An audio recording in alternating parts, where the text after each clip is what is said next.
दृष्टि आईएएस के audio article programme में एक बार फिर से आपका स्वागत है। मेरा नाम है सपना कुशवाहा।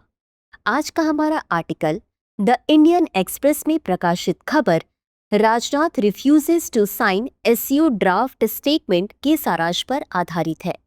यूपीएससी की प्रारंभिक और मुख्य दोनों परीक्षाओं में इस भाग से प्रश्न पूछे जाते रहे हैं। यह आर्टिकल आपके उत्तर लेखन की गुणवत्ता बढ़ाने में सहायता करेगा। ये ऑडियो आर्टिकल सामान्य अध्ययन प्रश्न पत्र 2 के अंतर्राष्ट्रीय संबंध के खंड से जुड़ा है।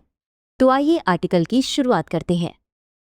हाल ही में चीन के किंगदाओ शहर में एससीओ यानी शंघाई सहयोग संगठन के रक्षा मंत्रियों की बैठक आयोजित की गई, जिसमें भारत की ओर से रक्षा मंत्री राजनाथ सिंह ने भाग लिया। इस बैठक में भारत ने मसौदा बयान पर हस्ताक्षर करने से इनकार कर दिया, क्योंकि उसमें आतंकवाद से संबंधित भारत की चिंताओं को उचित रूप से शामिल नहीं किया गया था।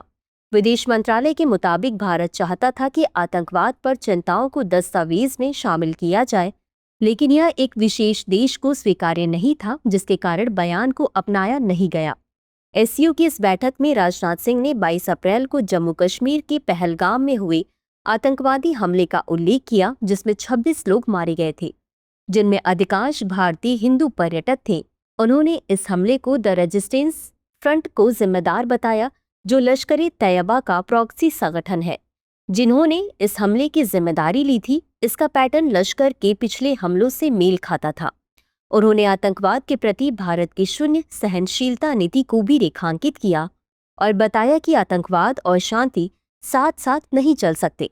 इस घटनाक्रम ने यह स्पष्ट कर दिया कि भारत आतंकवाद के खिलाफ अपने रुख में कोई समझौता नहीं करेगा, भले ही वह किसी भी अंतर्राष्ट्रीय मंच पर हो।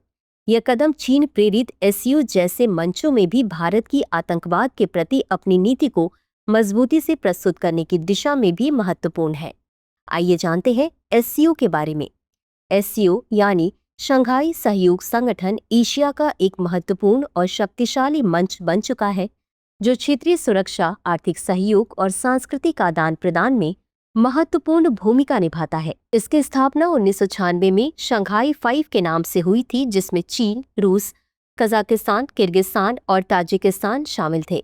2001 में जब उज्बेकिस्तान ने इस संगठन में प्रवेश किया तो इसका नाम शंघाई सहयोग संगठन रखा गया। वर्तमान में एससीओ के सदस्य देशों की संख्या 10 है, जिनमें भारत, चीन, रूस, Pakistan, Kazakhstan, Kyrgyzstan, Tajikistan, Uzbekistan, Iran और बेलारूस शामिल है। इसका उद्देश्य क्षेत्रीय सुरक्षा, आतंकवाद, अलगाववाद और चरमपंथ से निपटना है। इसके अलावा यह सदस्य देशों के बीच आर्थिक सहयोग, व्यापार, ऊर्जा और तकनीकी साझेदारी को बढ़ावा देने के लिए भी कार्य करता है। इसका एक महत्वपूर्ण लक्ष्य सदस्य देशों के बीच सांस्कृतिक और शैक्षिक आदान प्रदान को बढ़ावा देना है, जिससे क्षेत्रीय समझ और सहयोग को मजबूत किया जा सके।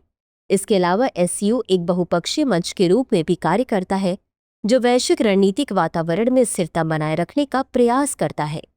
आइए जानते हैं एससीओ की संरचना के बारे में। इस संगठन में कई महत्वपूर्ण आंतरिक संगठन शामिल हैं। सबसे पहले राज्य प्रमुखों की परिषद है, जो एससीओ का सर्वोच्च निर्णय लेने वाला निकाय है और इसमें सभी सदस्य देशों के राष्ट्राध्यक्ष शामिल होते हैं। इसकी वार्षिक बैठक होती है, जिसमें संगठन की समग्र रणनीतिक दिशा तय की जाती है। इसकी दूसरी सबसे बड़ी परिषद शासनाध्यक्षों की परिषद है, जो संगठन के सदस्यों के नेताओं का एक समूह है। इस परिषद के वार्षिक शिखर सम्मेलन में सदस्य देशों के नेता बहुपक्षीय सहयोग के विभिन्न मुद्दों पर चर्चा करते हैं। वहीं इसमें विदेश मामलों की मंत्री परिषद एक और महत्वपूर्ण परिषद है, जिसमें सभी सदस्य देशों के विदेश मंत्री शामिल होते हैं।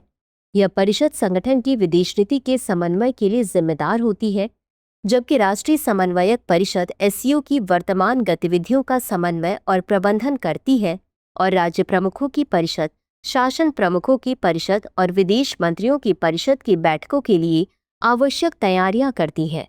सचिवालय एससीओ की प्रशासनिक शाखा है, जो संगठन के निर्णयों के समन्वय और कार्यान्वयन के लिए जिम्मेदार है। इसका मुख्यालय बीजिंग में स्थित है और यह स्थायी कार्यकारी निकाय है।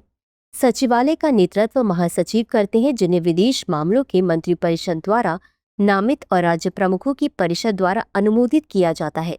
क्षेत्रीय आतंकवाद विरोधी संरचना आतंकवाद, अलगाववाद और उग्रवाद से निपटने के लिए सदस्य देशों के बीच प्रयासों के समन्वय के लिए जिम्मेदार है। इसका मुख्यालय ताशकंद उज्बेकिस्तान में स्थित है।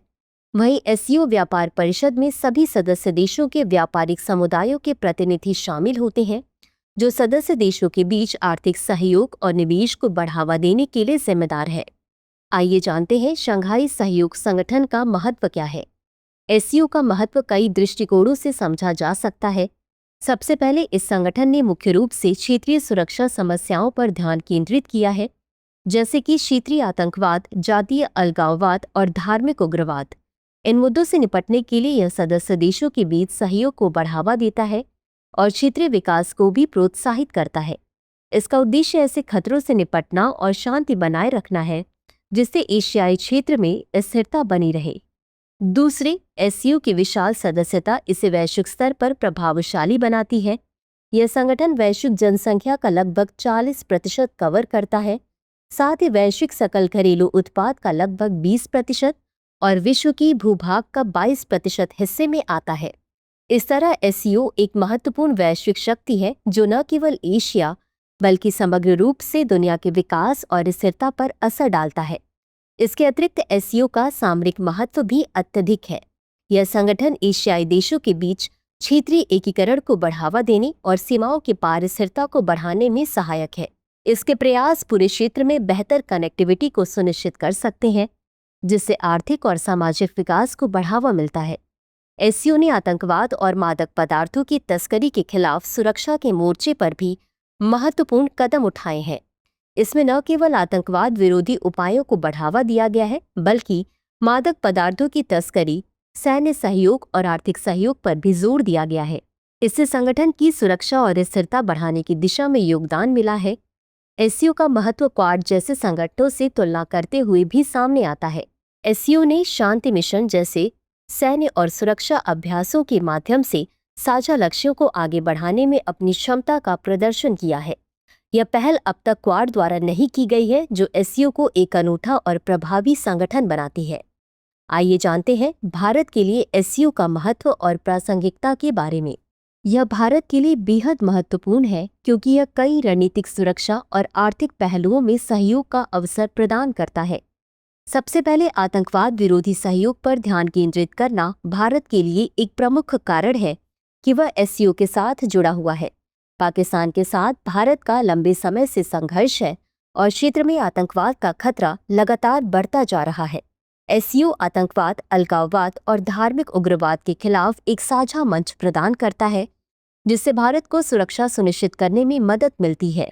इसके अलावा एससीओ के सदस्य के रूप में भारत को मध्य एशिया और उससे आगे क्षेत्रीय स्थिरता और सुरक्षा बनाए रखने में योगदान देने का एक महत्वपूर्ण अवसर मिलता है।